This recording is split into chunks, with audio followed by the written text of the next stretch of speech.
C'est l'histoire d'une petite fille nommée Heidi, une orpheline au regard lumineux, qui a grandi pendant 5 années auprès de sa tante Debbie dans la grande ville. Mais un jour, la vie change de direction.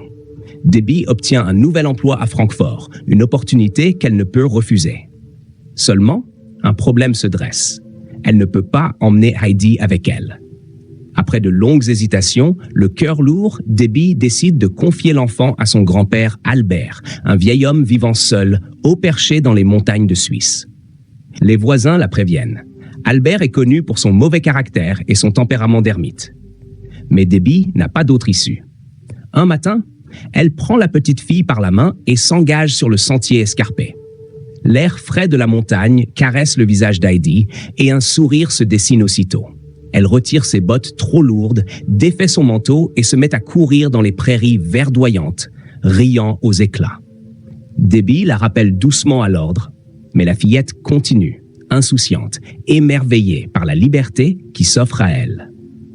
Lorsqu'elles atteignent enfin la cabane du vieil Albert, Debbie l'appelle d'une voix forte. Celui-ci, apercevant la silhouette de sa nièce, se raidit.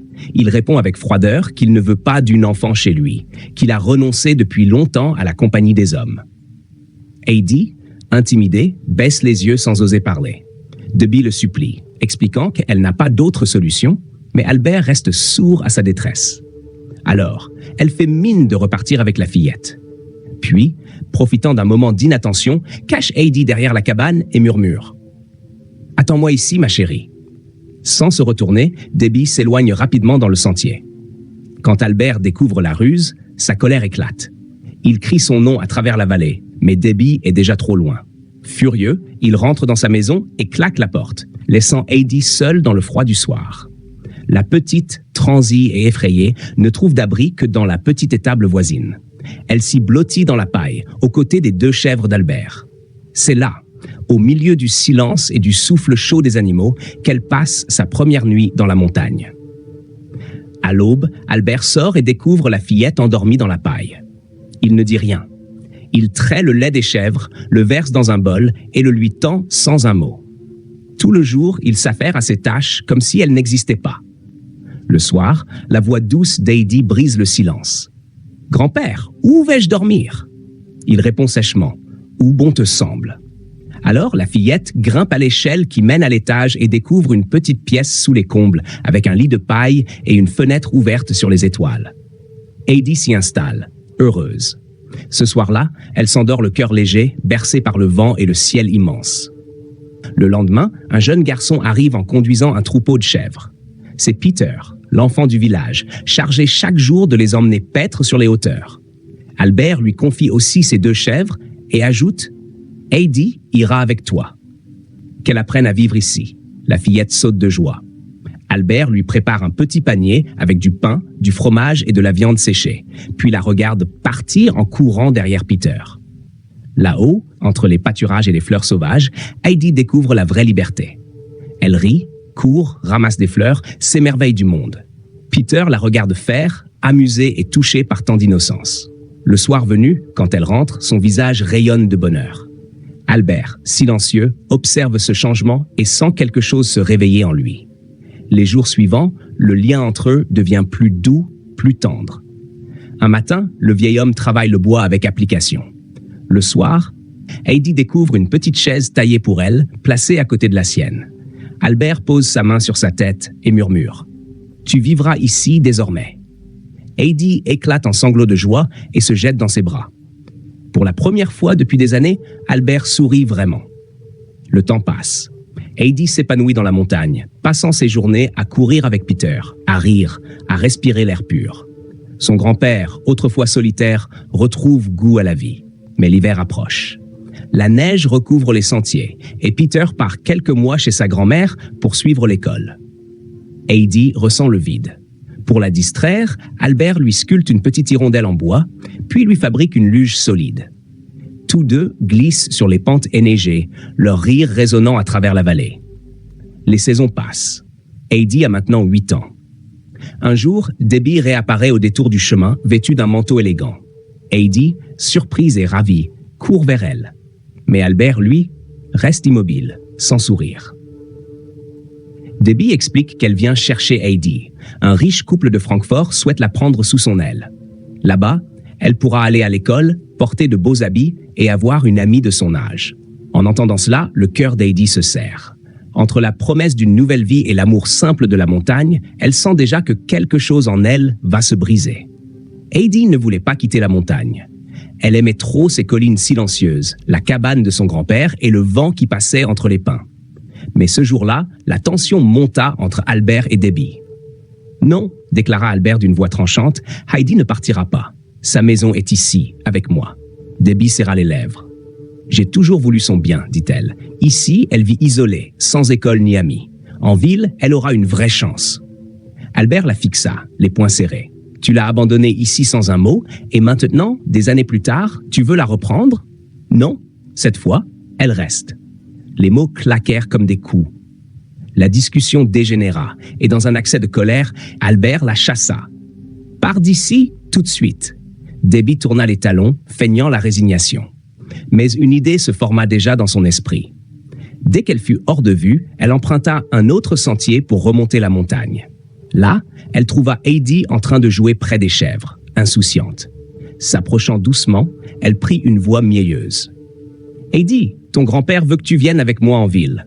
Là-bas, tu iras dans une grande école, tu auras des amis, une belle chambre. Il pense que ce sera mieux pour toi. » Heidi recula, surprise. « Mais je ne veux pas le quitter, » murmura-t-elle. « C'est son souhait, » insista Debbie. « Il veut ton bonheur, même si cela lui brise le cœur. » Les paroles sonnèrent sincères aux oreilles de la fillette. Peu à peu, la confiance l'emporta sur le doute. Elle hocha la tête, les larmes aux yeux. Debbie lui prit la main et descendit rapidement le sentier. Heidi regardait une dernière fois les montagnes, la gorge serrée, sans savoir si elle faisait bien. Derrière un rocher, Peter observait la scène sans pouvoir intervenir. Le soir venu, haletant, il raconta tout à Albert. Debbie est partie avec Heidi. Albert resta figé. Un instant, son visage se vida de toute expression. Puis il se mit à courir, dévalant les chemins pierreux malgré son âge. Ses jambes tremblaient, mais il ne ralentissait pas. Lorsqu'il atteignit enfin le village, le train était déjà parti. Debbie et Heidi avaient disparu dans la nuit. Albert resta seul au bord de la route, le regard perdu vers la voie ferrée. Ses yeux s'embuèrent et il sentit cette vieille solitude, celle qu'il croyait avoir vaincue, revenir l'envelopper. Le lendemain matin, après un long voyage, Debbie et Heidi arrivèrent à Francfort. La fillette, émerveillée, découvrit les immenses bâtiments et les rues grouillantes de monde. Jamais elle n'avait vu pareille agitation. Elles finirent par s'arrêter devant une grande demeure élégante, la maison de Henry, où Heidi devait vivre désormais. Un domestique ouvrit la porte. « J'amène la petite Heidi », annonça Debbie. À l'intérieur, tout respirait la richesse. Heidi, intimidée, restait immobile, les yeux écarquillés. C'est alors qu'une voix sèche retentit dans le hall. « Qui est cet enfant ?» C'était Rebecca, la gouvernante. Femme stricte, visage fermé, ton autoritaire, elle descendit lentement les escaliers et jaugea Heidi du regard. Sa robe était froissée, ses cheveux en désordre, ses pieds nus. « C'est donc elle ?» demanda-t-elle méprisante. « Oui, madame », répondit Debbie avec un sourire forcé. « Vous aviez demandé une fille élevée dans la montagne. Heidi est douce, intelligente et tiendra compagnie à Clara. » Rebecca soupira avec dédain. « Nous verrons bien. » Debbie prit congé précipitamment. Heidi resta seule dans cette maison étrangère, le cœur battant. Bientôt, un léger bruit de roue attira son attention. En haut de l'escalier apparut une jeune fille aux cheveux blonds, assise dans un fauteuil roulant électrique. C'était Clara, la fille de Henry, âgée de 13 ans. Heidi esquissa un petit sourire et la salua timidement. Rebecca présenta froidement « Voici Heidi. Elle vivra avec toi et apprendra les règles de la maison. »« Oui, Fraulein, » répondit doucement Clara. Puis, se tournant vers Heidi, « Viens, je vais te montrer ma chambre. » Ce fut le début d'une belle amitié. Malgré quelques maladresses, comme le jour où, par enthousiasme, Heidi poussa trop fort le fauteuil de Clara, les deux filles s'entendaient à merveille. Clara prenait toujours sa défense, calmant les colères de Rebecca. Peu à peu, Heidi s'attacha profondément à elle. On lui apprit alors à se comporter comme une demoiselle, se coiffer, manger avec des couverts, lire et écrire. Mais lorsqu'on découvrit qu'elle ne savait presque pas lire, Rebecca entra dans une colère noire. Une fille aussi ignorante n'a rien à faire ici, cria-t-elle. Elle voulut la renvoyer, mais Henry étant absent, elle dut attendre. Clara s'interposa. « Nous lui apprendrons, petit à petit, dit-elle avec douceur. » Rebecca fulmina et quitta la pièce. Heidi, honteuse, resta silencieuse. Les jours suivants, elle s'efforça de s'adapter, mais son cœur restait dans les montagnes. La nuit, elle rêvait de son grand-père, de ses chèvres, du vent frais des alpages. Parfois, elle se levait en dormant et dormait sur le sol, comme là-bas. Un matin, les domestiques la retrouvèrent étendue sur le plancher. Heidi ne se souvenait de rien. Souvent, elle restait près de la fenêtre, les yeux perdus vers l'horizon, espérant revoir un jour les collines vertes.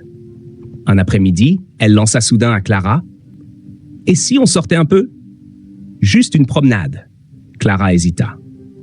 Elle n'en avait pas le droit. Mais Heidi la convainquit. Elles s'enfuirent par la porte de service, riant comme deux complices. Elles respirèrent l'air frais du parc, observèrent les vitrines et les passants. Quand elles rentrèrent, les domestiques affolés les cherchaient déjà. Rebecca entra dans une fureur terrible. Elle punit Heidi. Pas de dîner, debout face au mur jusqu'au coucher. « La prochaine fois, je t'enfermerai à la cave », lança-t-elle. Cette nuit-là, humiliée et le cœur lourd, Heidi ne put dormir. Quand la maison s'endormit, elle se leva en silence et prit sa décision. Heidi songeait maintenant à quitter la maison en secret. Elle glissa discrètement les derniers petits pains du dîner dans les poches de son manteau. Puis, à pas feutrés, elle commença à pousser la porte principale, espérant ne réveiller personne. Mais une voix ferme surgit derrière elle. « Où crois-tu aller, Heidi ?» Surprise, Heidi se retourna vivement. Devant elle se tenait Rebecca, une lanterne dans la main. Sa tentative d'évasion venait d'être découverte. Le petit sac de pain glissa de ses mains et se renversa sur le sol, répandant les morceaux. Rebecca, furieuse, s'écria « Tu voulais t'enfuir. Après tout ce que nous avons fait pour toi, tu ne montres aucune reconnaissance. » Les larmes montèrent aux yeux d'Heidi. Du haut des escaliers, Clara avait tout observé. Les yeux embués de larmes, elle se précipita vers sa chambre en pleurant. Heidi comprit alors que sa fuite briserait le cœur de son amie. Sanglotante, elle retourna dans son lit, renonçant à partir. Le lendemain, Clara resta enfermée dans sa chambre, blessée par la volonté d'Heidi de partir. Heidi, elle, devint silencieuse et mélancolique. Les nuits étaient hantées par de sombres cauchemars. Quelques jours plus tard, elles se parlèrent à nouveau. Heidi prit timidement la main de Clara et murmura, les larmes aux yeux. « Pardonne-moi, je ne te quitterai plus jamais. Tu es ma meilleure amie. » Clara, émue, la serra dans ses bras. La réconciliation ramena la paix, et peu à peu, le sourire de Clara refit surface. Quelques semaines plus tard, Henry rentra de son voyage à l'étranger, accompagné de sa mère, Margaret. La maison retrouva sa gaieté. Clara se précipita dans les bras de son père, rayonnante. À ses côtés, Heidi se tenait timide. Clara s'exclama « Papa, voici mon amie Heidi !» Henry posa doucement sa main sur la tête d'Heidi et lui sourit.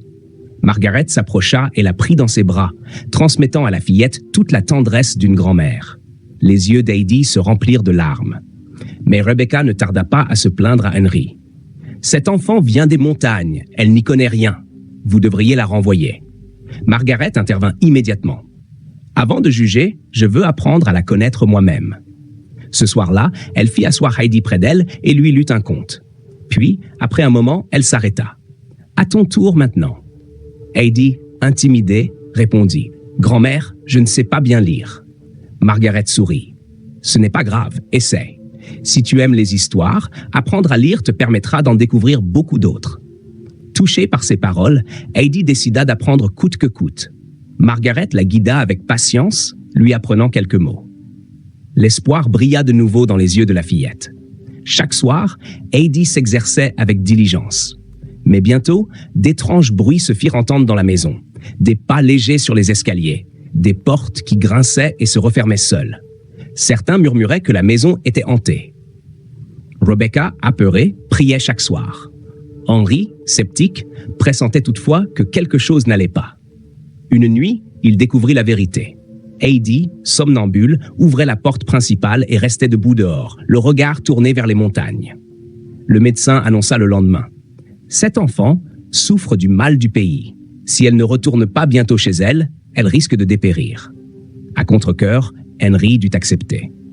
Clara, en apprenant la nouvelle, éclata en sanglots et supplia son père. « Je ne veux pas qu'Heidi parte. » Mais le départ était inévitable. Heidi, bien que triste de quitter sa meilleure amie, se réjouissait au fond d'elle de retrouver son foyer. La veille du départ, Clara s'enferma dans sa chambre, en pleurs. Heidi essaya de la consoler, promettant qu'elle se reverrait, mais Clara refusa d'écouter. Le jour du départ, les domestiques emballèrent des provisions et des présents pour Heidi. Margaret la bénit tendrement. Heidi sortit du sac un petit oiseau en bois sculpté par Albert et le donna à Henry. « S'il vous plaît, remettez-le à Clara. Dites-lui combien elle me manquera.